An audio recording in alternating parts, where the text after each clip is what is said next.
오늘 욥기서의 말씀 11장의 말씀인데 엘리바스, 빌닷, 소발, 엘리우 이렇게 고난당하고 있는 욥을 찾아가서 처음에는 너무 기가 막힌 나머지 아무 말도 못하고 그 옆에 같이 주저앉아가지고 같이 한숨을 내쉬거나 그 모습을 바라보면서 참 통탄을 금치 못했겠죠. 그러다가 이제 욥의 그 모습이 적응이 되면서 이제 세 친구가 한마디씩 말하기 시작을 합니다. 엘리바스가 처음에 했던 이야기는 네가 여러 사람을 훈계해줬다. 그리고 손이 늘어진 자를 강하게 했고 무릎이 약한 자를 네가 강하게 했다. 네가 많은 사람을 도와주고 또 쉽게 지치고 힘들어하는 사람을 네가 세워서 그들이 다시금 살아갈 수 있게끔 네가 많은 도움을 줬다. 라고 이야기를 하는데 거기까지만 하면 좋은데 그 다음 하는 이야기가 그런데 그렇게 연약하고 힘들어하던 그들, 넘어진 그들의 모습을 지금 네가 당하고 있다. 이렇게 이야기합니다. 그러면서 네가 평상시에 하나님을 경외하지 않았냐. 그런데 네가 지금 이렇게 된 모습은 도대체 뭐냐. 너의 소망은 너의 온전한 길이 아니었더냐. 이렇게 얘기하면서 생각해봐라. 네가 지금 이렇게 된 거 뭐 때문에 그런 것 같냐. 죄 없이 망한 자가 어디 있냐. 그러면서 정죄가 시작이 됩니다. 자, 그 다음에 같이 갔던 빌닷이 했던 이야기는 욥 자신만 망하면 관계가 없는데 자신의 재산을 도적들에게 다 약탈당하는 것만 갖고 이야기했다면 모르겠는데 자식들이 다 죽었단 말이에요. 얼마나 이걸 말로 표현할 수 있겠어요. 이 당시에는 많은 자식을 낳았고 요즘에야 뭐 하나 둘 정도 많으면 셋 자식 하나가 죽어도 이렇게 부모가 평생 동안 마음에 못을 받고 살아가는데 욥에게 있던 10명의 자식이 다 죽었는데 빌닷이 그걸 건드는 거예요. 지금 너희 자녀들이 주님께 죄를 지었기 때문에 주께서 그들을 그 죄에 버려두셨다. 이런 끔찍한 이야기를 빌닷이란 친구가 하는데 지금 우리는 소발이 했던 이야기를 말씀을 들었습니다. 소발이 말합니다. 말이 많은 사람이 어찌 의롭다함을 얻겠느냐. 너 말수 좀 줄여라. 너는 네가 하나님께 죄가 없다고 이야기하고 네가 의롭다고 이야기하지만 너를 부끄럽게 할 사람이 없는 것 같냐. 너도 주머니 털어서 먼지 나는 사람이다. 이런 뉘앙스로 이야기하고 있습니다. 너는 뭐 너의 도가 정결하다고 이야기하고 나는 주님께서 보시기에 깨끗하다. 이렇게 이야기하는데 정신 차리라 이제 이 소리예요. 한마디로. 하나님의 지식이 얼마나 광대하신데 네가 함부로 하나님 앞에서 입을 여느냐. 말수를 좀 줄여라. 주 앞에서 잠잠하라. 어떻게 보면 참 옳은 이야기 같아요. 욥의 세 친구들이 욥이 당하는 이 고난의 이유를 모르고 자기들의 소견대로 좋을 대로 이야기합니다. 욥을 막 공격하는 거예요. 하나님께서도 이들의 말이 틀렸다고는 말씀하지 않으십니다. 옳은 이야기예요. 그 내종 욥의 말같이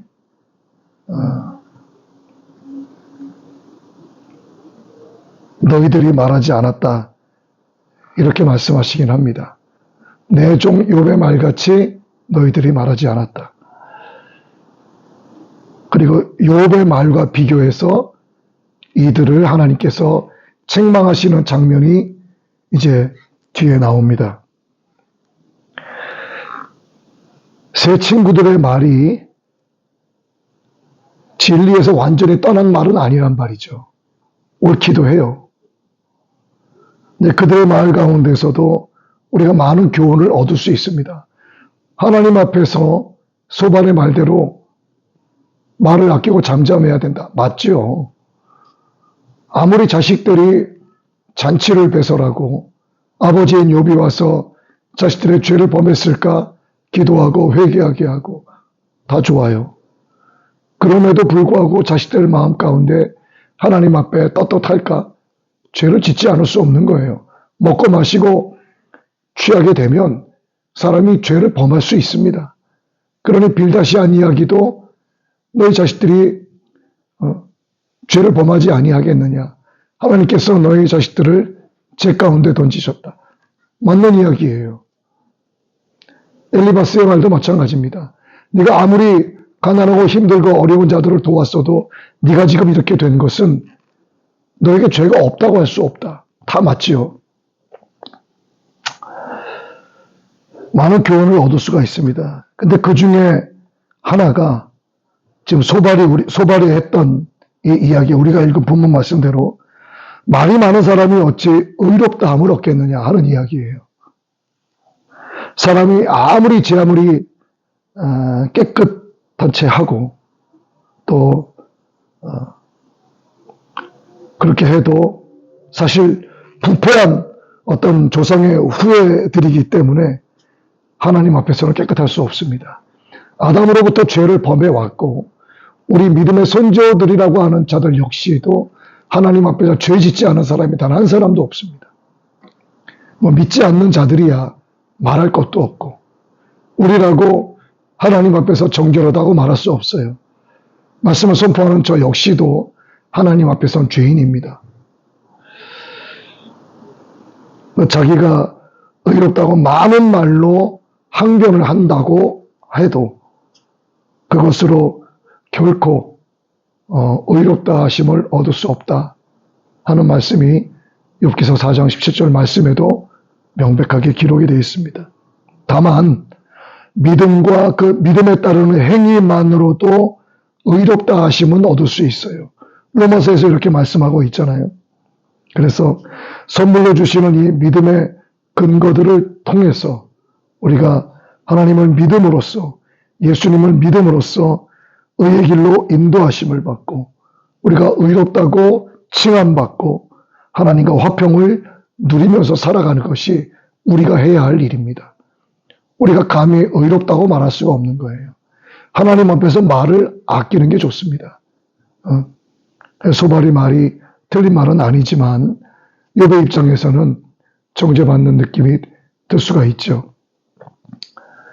다시 말씀드리지만 우리 주위에는 누가 엘리바스 같은 사람이고 누가 빌닷 같은 사람이고 누가 소발 같은 사람인지 또 이들이 잘못했다고 말하는 엘리후가 욥의 편을 드는 것 같지만 결국 엘리후도 정죄를 한단 말이죠. 누가 누구인지 잘 구분이 안 가지만 내가 극한 고난의 상황에 처해지게 되면 저는 이제 알 것 같아요. 제 주변에도 많은 목사님들이 계시고 알고 지내는 지인들이 있는데 제가 고난의 시간을 겪으면서 이렇게 지난 몇 개월을 돌아보니까 제가 정말 믿을만 하던 분이라고 여겼던 분이 엘리바스와 같은 말을 하고 제가 존경했던 누군가는 빌닷과 같은 말을 하고 또 누군가는 소발과 같이 이야기하고 누군가는 저의 편을 드는 것 같지만 결국 저를 정죄하더라 하는 거. 이제는 누가 엘리바스, 누가 빌닷, 누가 소발, 누가 엘리후 이런 것들이 이제는 보이더라고요. 하나님께서 사람 보는 눈을 분별할 수 있는 눈을 저에게 주셨어요. 그런데 말이죠. 놀라운 것은 의외로 그렇게 친하지 않았지만 그렇다고 나쁜 관계도 아니었지만 두루두루 알고 지내던 분들이 오히려 저를 더 위로하고 진심 어린 마음으로 대해주고 너무너무 감사하고 너무너무 고맙게 해주신 분들이 의외로 많았어요. 역시 제가 이 시간을 지나면서 느낀 것 중에 하나가 사람은 절대로 외모로 판단해서 안 된다는 거. 아무리 인상이 좋아 보이고 훈훈해 보이고 그 행동이 아무리 많은 선을 사람들한테 행하고 사람들로부터 잘한다 칭송을 받아도 정말 누군가가 극한에 처해 있을 때 나오는 그의 말과 행동을 보면 그가 어떤 유형의 사람인지 성경이 우리에게 가르쳐주고 있습니다. 자, 말씀으로 돌아와서 소발이 욥에게 한 주 앞에서 잠잠하라 이거잖아요. 또 한 가지 여기서 이야기하는 건 뭐냐면 우리가 아무리 의롭다 해도 의롭다 하심은 얻을 수 없다. 이 내용이 첫 번째라고 한다면 두 번째는 인생의 도는 주님 앞에서 절대로 깨끗하지 못하다고 하는 사실.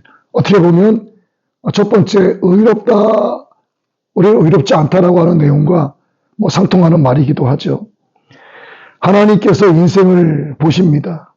그리고 선을 행하는 자 찾아보니까 의인은 없대, 한 사람도 없다. 이렇게 말씀하세요. 인생의 도라고 하는 것은 창조주 하나님 앞에서는 절대로 깨끗할 수가 없습니다. 순수한 사람이 단 한 사람도 없어요. 우리는 사람들을 만나서 관계를 맺으면서 이렇게 이야기해요. 넌 참 순수한 것 같아. 너는 참 순진한 것 같아. 너는 참 순박해 보여. 그런데 이런 이야기는 주로 누구와 나누냐 하면 이 사람에 대해서 잘 알지 못할 때 이야기합니다. 누군가 이렇게 만나기 시작을 하고 그게 동성간이든 이성간이든 관계없이 친구간이든 선후배간이든 관계없이 서로를 잘 모르는 이 시기에 나의 모든 것을 다 드러내지 않았던 그 시기에 누군가와 대화를 하거나 접촉을 해서 어떤 일을 하게 되면 나의 속을 다 드러낼 필요가 없잖아요. 그러니까 잘 보이려고 하는 겁니다. 말도, 행동도, 표정도 그냥 좋은 것만 자꾸 내보이려고 하고 아는 것도 모른 척하고 이렇게 굉장히 나를 포장하는 일을 많이 한단 말이에요. 그거를 보는 사람은 넌 참 순진하구나. 그 속에 얼마나 은큼한 것이 들어있는지도 모르고 얼마나 계산적인 것이 가득 차 있는지도 모르고 아유 너는 참 순박하구나. 너는 참 계산적이지 않은 것 같아. 겉으로 보이는 거 가지고 이야기하는 사람 속은 누가 알겠어요. 이 세상에 누구도 알 수 없는 것이 사람의 마음이라고 하지 않습니까? 그 누구도 순박한 사람 없고요. 순진하고 계산적이지 않은 사람 없어요.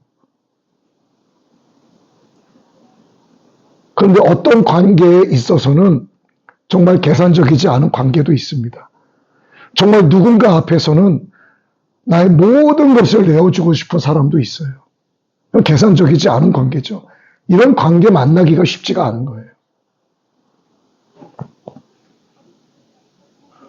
인간은 모두가 허물과 죄로 죽어 마땅한 자들이에요. 그래서 본질상 진노의 자녀이기 때문에 허물과 죄로 죽어 마땅한 존재다. 이렇게 말씀드리는 것이고 이 말씀이 에베소서의 2장에 명확하게 다 기록이 되어 있지 않습니까? 그래서 자기가 생각할 때 자기의 주장이 아무리 정결하고 깨끗한 것 같아도 그것으로 하나님께 항변할 수 없다는 것. 욥이 너는 정결하고 주님 보시기에 깨끗하다고 말하는구나 하고 소발이 욥에게 이야기했잖아요. 그러니까 욥이 그렇게 이야기했다는 거 아니에요. 그런데 그렇게 얘기했어도 우리는 본질상 진노의 자녀다. 아니 욥 하나님께서 당대 최고의 의인이라고 말씀하셔 칭찬하셨어요. 그래서 사탄이 참수하러 왔을 때 그의 생명은 건들지 말고 해봐라. 이렇게 말씀하시잖아요. 근데 하나님께서 의롭다 칭해 주신 거지 욥은 정말 날 때부터 의로운 자라고 하신 게 아니에요. 본질상 욥도 진노의 자녀입니다. 의롭다고 칭해 주신 것뿐인 거예요. 그래서 모든 인생의 도는 주님 앞에서 깨끗하지 않다. 세 번째, 하나님의 지혜는 오묘하고 광대하다는 것. 하나님의 지혜의 오묘함. 하나님의 지혜의 오묘함은 비밀입니다. 숨겨져 있어요. 인간이 어떻게 하나님의 지혜를 알 수 있겠습니까? 하나님의 창조의 오묘함, 하나님께서 창조하신 세상의 질서, 이거 어떻게 우리가 알겠어요? 이건 숨겨져 있는 거예요. 하나님의 이 모든 것을 사람이 측량할 수 없습니다. 욥기 11장 7절의 말씀을 한번 보면은 우리가 6절까지 읽었는데 7절에 내가 하나님의 오묘함을 어찌 측량하며 전능자를 어찌 능히 완전히 알겠느냐. 사람이 측량할 수 없습니다. 그래서 사람은 하나님 말씀에 온전히 순종하는 길밖에 없는 거예요. 엘리바스, 빌닷, 소발이 고난당하고 있고 극한 괴로움 속에 있는 욥을 찾아와서 위로해 준답시고 옳은 이야기 했습니다. 그러나 욥의 입장에서 봤을 때 욥은 정말 고통당하는 것보다 더 힘든 이야기를 이들로부터 받고 있는 상황이죠. 누군가는 네가 잘못한 것이 있을 것이야. 누군가는 너의 자식들이 죄를 지어서 그런 거야. 너는 의롭다고 말하지 말고 하나님 앞에서 입 다물고 있어. 이렇게 세 친구가 이야기하는데 어쨌든 욥의 입장에서는 괴롭지만 또 이들이 말한 것을 우리가 하나님의 관점에서 봤을 때 옳은 부분도 상당수 있다는 것. 그렇다면 우리가 욥과 같이 내가 의롭다, 내가 주 앞에서 깨끗하다 말할 것이 아니라 우리는 이 말씀에서 오늘은 반면교사가 아니라 욥을 징계하는, 욥을 대하여 정죄하는 이런 반면교사를 삼아야도겠지만 이가 그 소발이 하는 이야기 가운데에서 정말 옳게 이야기하는 부분도 있단 말이죠. 그래서 우리는 오늘은 주제가 이거예요. 주님 앞에서 잠잠해야 한다는 거. 말을 아끼고 우리는 의로울 수 없는 자라는 거. 인생의 도는 하나님 앞에서 절대로 깨끗하지 못하다고 하는 거. 하나님의 지혜는 오묘하고 광대하다고 하는 사실. 오늘 우리가 이 말씀 마음에 새기고 누구 앞에서든 우리는 이 소발이 욥에게 한 이 말과 같이 물론 정죄의 말일 수 있다고 해석할 수도 있겠지만 또 다른 편으로 생각하자면 성경적으로 또 틀린 말은 아니란 말이에요. 오늘은 우리가 이 부분에 대해서 이렇게 생각을 좀 했으면 좋겠습니다. 우리가 말씀 보고 찬송한다고 기도한다고 해서 깨끗한 사람이 아니에요. 우리는 늘 마음속으로 더러운 생각, 계산적이고 음흉한 생각을 늘 하고 있습니다. 그래서 내가 하나님 앞에 죄인이라고 하는 사실을 늘 인정하고 늘 회개하면서 나아갔으면 좋겠습니다.